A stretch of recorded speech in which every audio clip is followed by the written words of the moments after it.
Welcome to the Spotlight Series podcast. I'm your host, Slick Sean. Man, I got the dopest gig in the world. I get to have conversations with entertainers and entrepreneurs and listen to their inspiring stories. You can stream the podcast at spotlightseries.net, watch on Roku TV, Facebook Watch, IGTV, and listen on all podcast platforms.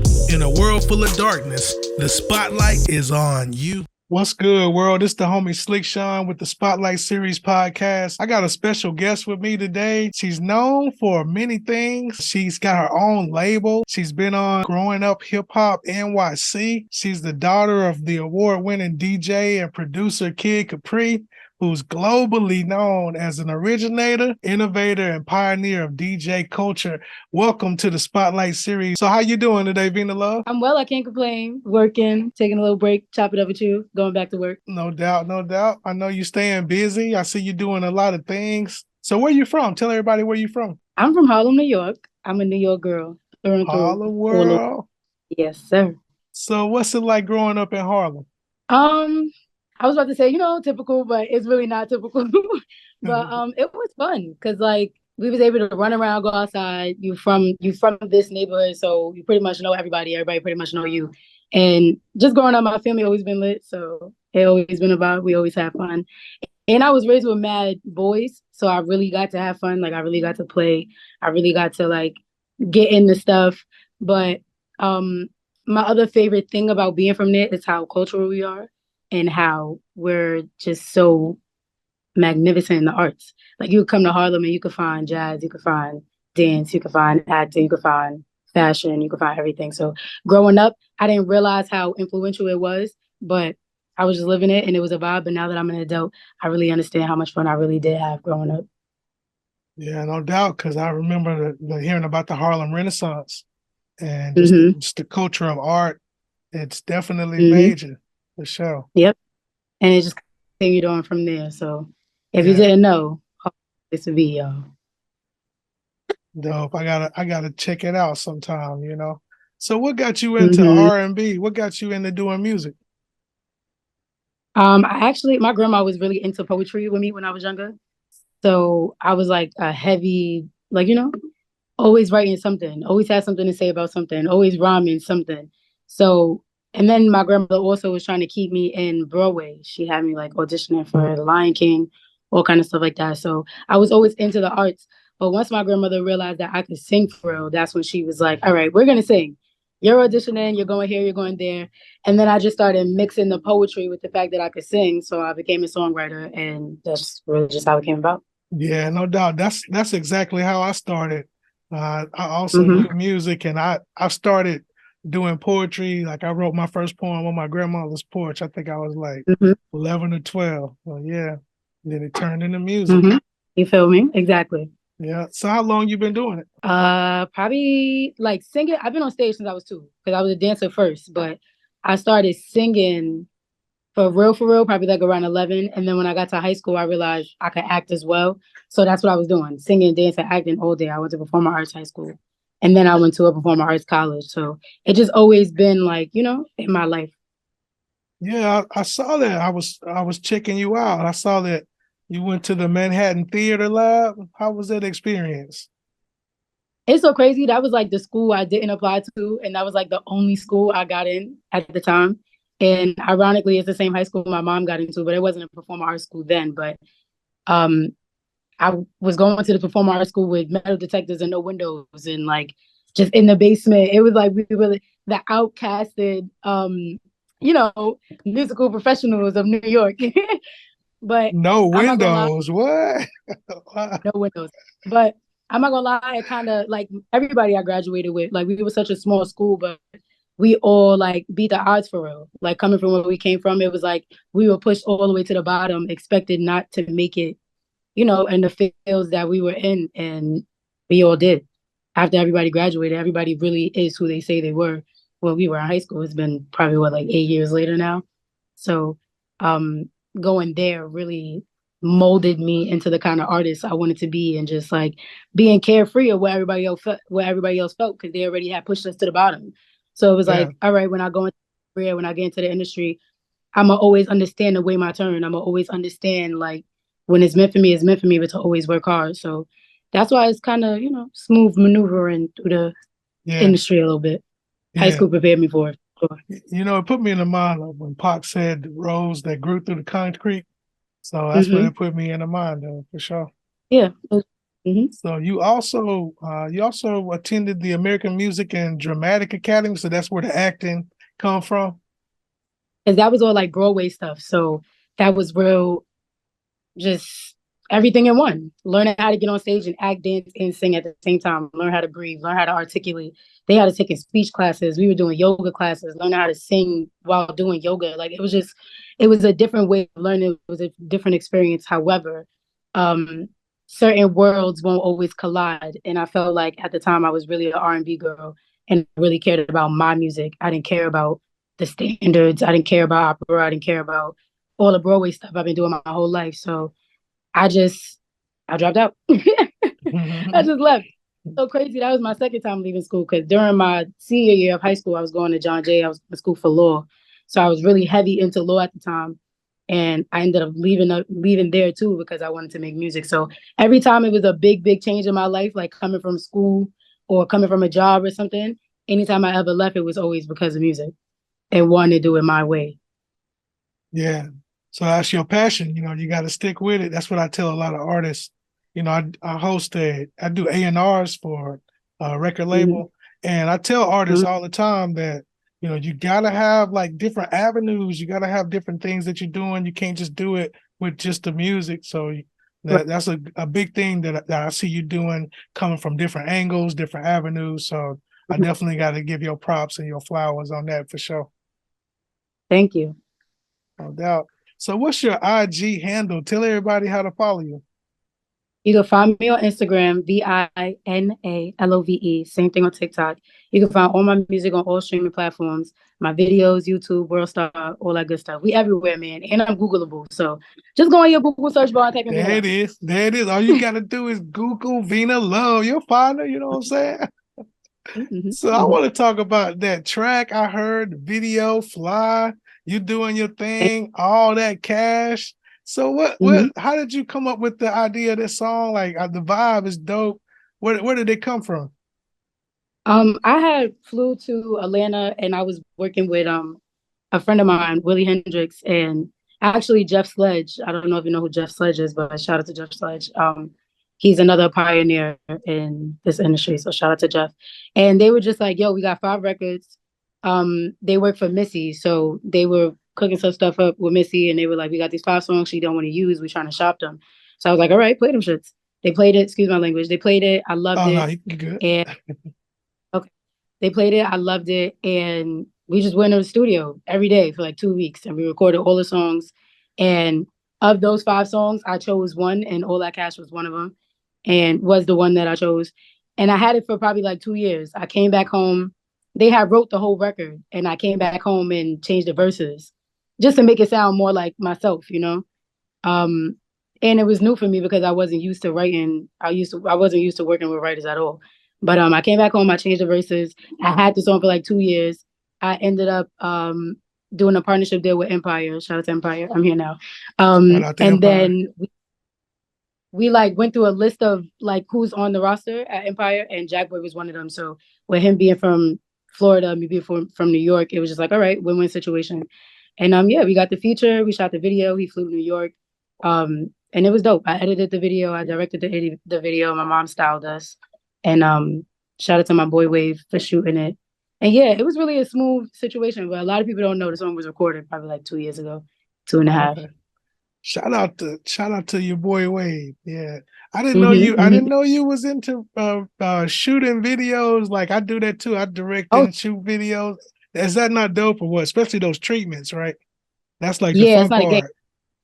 And I feel like every artist should be really hands-on with like how they look. Like you want to know what frame because realistically, a lot of directors and editors and videographers, they want to get the shot, but they don't care so much about your beauty shot. It may not be the side of your face that you like. It may not be the way you was walking in that clip. So I think it's real. You got to be very pinpointy about everything. So it's best to sit in them rooms with your editors, and it's best to sit with your engineers and really figure out what everybody's doing so you can have a say so about the end result. Yeah.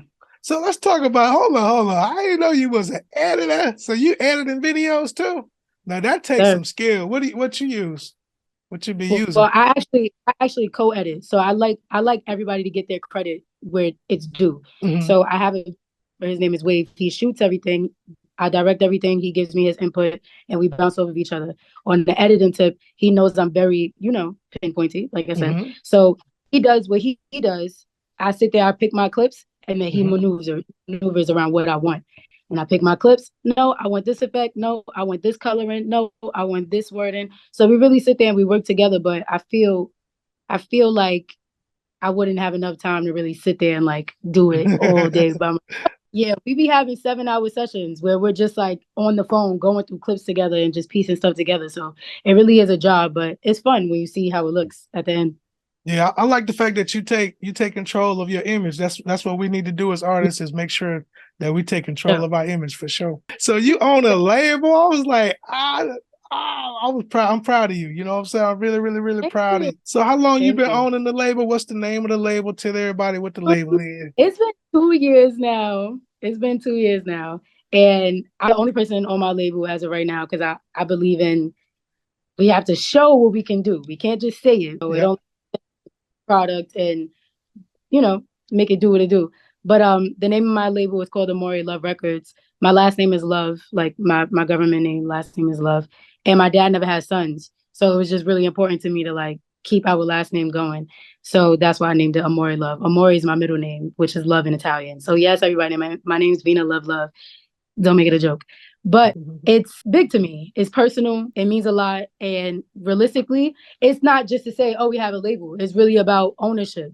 Like wanting to set an example. Like I own all my music. I own all my videos. I own everything I say. I own everything I do. Can't nobody take charge of nothing that I have. So, and it's just, having your own creative direction and all those kind of things. So it was really about that. And that was really why we started it. But along the lines, I know first I'll be like signing producers. I'll be signing like, I want to go along those lines first. I want to build my empire up so crazy that when I do decide to bring artists, they have everything they need. They're not fishing for something out in the world when I'm supposed to be providing what a label is supposed to provide.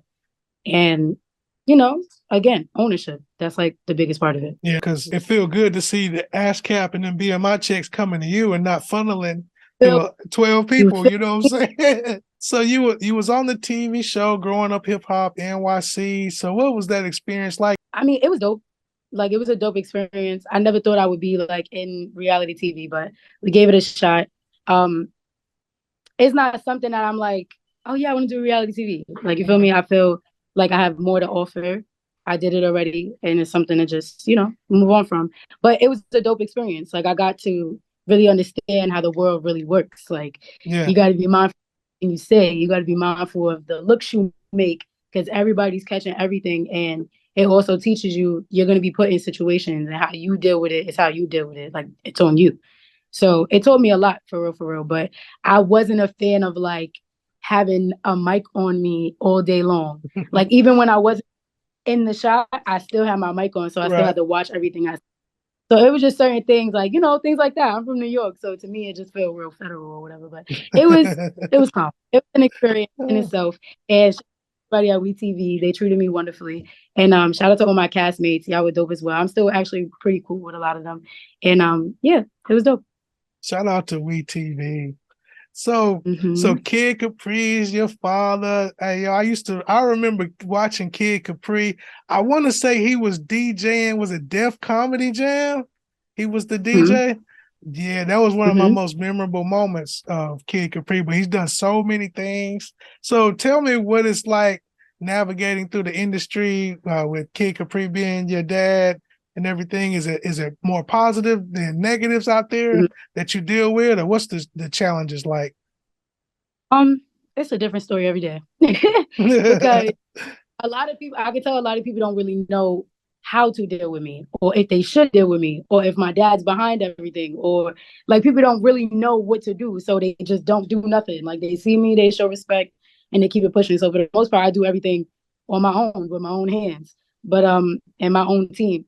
But with him being my dad, I grew up with him just being my dad. I didn't grow up with him being Kid Capri. So I don't expect him to be Kid Capri in my career. I just want him to be a dad. Yeah. Like, support, love me, give me advice. If you see me steering a little bit wrong, say what you got to say, but just let me be me for real. Because that's how you raise me as a dad. So just because I'm a singer, that don't mean you got to like Kid Capri the whole situation. And he understood. Like, and I think the rest of the world don't understand that yet. But in due time, I think when I drop my album and I establish Vina Love as Vina Love, then, they'll respect it more. But my dad respects me, so it's cool. That's dope. That's so dope. And I was watching the Breakfast Club interview that y'all was on, and Capri was talking about the Alabama experience when he was in the gas station with the hoodie on. I was tripping out. I was like, man, that's crazy. But it is something that we deal with, as being Black in America. Like, we get profiled, so it's crazy. Even when you're light skinned. Right, even light skinned. Yeah. So as far as like what's next for you, you got an album around the corner. What's going on with your music career here? Like, so I have a lot of music. I've been pushing a lot of music back. I've been telling everybody I'm dropping my album year after year after year. And that's only because I feel like preparation is key. And I only want it to come out if I'm really feeling it, because I don't want to regret nothing, because I'm not a regretful person. So we're finally at a place where I'm working with a producer that I really love. Shout out to Wells. He's the GOAT. Shout out to Nye, another GOAT. I'm working with new songwriters. Shout out to Destiny. It's interesting to see all the work I've done prior to this year to all the work I'm doing this year. And it's like, I'm more proud of what I'm doing right now than everything I did the past couple of years, because now I'm really doing it my way. I'm comfortable with who I'm working with. I'm comfortable in the studios that I'm in. Even though sometimes it's stressful because it's not a big machine behind us, it's still, when you finally get it, like, damn, I got the studio I want to be in. Like, damn, I got the engineer I want to work with. I got the writer I want to work with. It just feels like you're accomplishing something for yourself. So moving forward, everything we do is it just feels like it's supposed to happen now. So yes, the album is finally coming. And so I can't wait for it. Videos and a lot of good stuff. So I feel really good. I really can't complain about it. I just wanted to hurry up, obviously, but I feel good. I know, like it's hard. Like I wrapped up recording the album about a month or so ago, and I'm sitting on it because I want to do a good marketing plan for it. I want to kind of tweak some songs. So it's like when you're an artist, you get kind of too criticful of your own stuff, but it pans out. That's really how it goes. Like I made probably 2.5, 3 albums prior to the one I'm making right now. So that's a lot of music. Like that's a lot of throwaways. That's a lot of stuff we wrote, never put out. A lot of stuff that was supposed to go on there that never went. So I constantly was going through, all right, the marketing got to be right. This got to be right. This got to be right. And it stopped me from putting out so much music. And then when I finally opened my eyes and looked at the world, it was like, okay, there's a whole new there's a whole new plan. When people drop their music, they're just dropping. Nobody's like going stupid crazy and spending all this money. They're just dropping their music. And with the people, like, that's when they go and they put their bread into it. So it's so many different strategies. It's so many different ways, but I feel like you just got to figure out what's for you. So right now I'm just in a place of like, let me just drop this, because what am I holding it for so long? So that's right. In the end, it's like what works best for you is that's the best route to go, for sure. Exactly. And that's what every artist needs to understand. Like, your format and your layout is not the same as everybody else's. And that's why we always get so stuck, because we looking at everybody else and it's like, well, why is it not happening for me like that? That's not your story. That's not how it's supposed to go. Maybe that person is only here for a couple years. Maybe you're going to be here forever. So you just got to like really wait your turn and just work at it. And whatever you're supposed to benefit, what you put in is what you're going to get out. So it's as simple as that. For sure. So what about acting? Are you going out and submitting for any roles or anything at the moment? Yes, I am. I actually have auditions next month, and I'm so excited. So Can you talk about what you're auditioning for? No. I was trying to get some sauce, y'all. I was trying to get it, but I couldn't get it. I was trying though. And it's like audition month. So for the whole month, I'll be auditioning like so many different things. So like movie stuff, commercials, pilots, all that kind of stuff. So I'm really excited for that. Like, to see for other people to see that side of me, because they don't really know that side of me, and that's been me my whole life. So I'm excited to, showcase that to the world. Yeah, it's always good. I love to see artists, doing the acting thing. That's what I be pushing people to do is, step out, do other stuff like that. So I may be seeing you on the big screen then soon, huh? For sure. So what are some words of encouragement that you would give that young artist, boy or girl that's trying to, dream, trying to come up with a goal? What would you give them as words of encouragement or inspiration? Everybody wants a piece of what seems like it has quality. Everybody wants a piece of the star. Everybody wants a piece of what's shiny and bright. You're valuable. You have to know that. Everybody else around you will know that. Do not let what people tell you move you. You only move at what you feel in your gut. You only move at the people who you feel are just as valuable as you. And when you're in this industry, it's hard to not feel valuable because there's so many people in it. There's so many pieces of advice. There's so many people with so many hands. Just stick to yourself. Be true to yourself. And the worst thing you could do is be known for being somebody you're not. Is the worst thing you want to be known for, or you don't want to defend somebody that you aren't. So just always be yourself and live in it and be realistic with yourself. Yes, people make fire music, but everybody doesn't have an image, and that's okay. That doesn't mean you can't be a part. Just find your lane. Maybe you're a songwriter. If you want to be on stage, find your image. Even if your image is different from everybody else's, it's yours. It's nobody else. Nobody else has it. So run with it. But it sounds so cliche to say believe in yourself, but it's really just as simple as that. Believe in yourself and just go crazy. Because who's going to say what to you? Nobody going to say nothing. Exactly. So you might as well just go crazy. And whoever is saying something negative, guess what? I just told my pianist this too. Everybody should stink. So it don't matter who's saying what because we all humans. So let them say what they're going to say, but be yourself and do what you got to do because life ain't going to wait for you. No, y'all hear it. She dropping nothing but sauce. So y'all better listen to that right there. Period. Yeah. So we thank you for stopping through the Spotlight series. I'm going to be looking for what you're doing. I'm going to be looking for you on the big screen, looking for you on Apple Music. That's my streaming service of choice. So I'll be looking for you on there. And we appreciate you for coming through. We're wishing you light and love. And just remember, in a world full of darkness, the spotlight is on you. That was fire. Thanks for watching Spotlight Series Podcast. I'm your host, Slick Sean. You can follow on Facebook, Spotlight Series Podcast, on IG, spotlight.series1. You can stream the podcast at spotlightseries.net, watch on Roku TV, Facebook Watch, IGTV, and stream on all podcast listening platforms. In a world full of darkness, the spotlight is on you.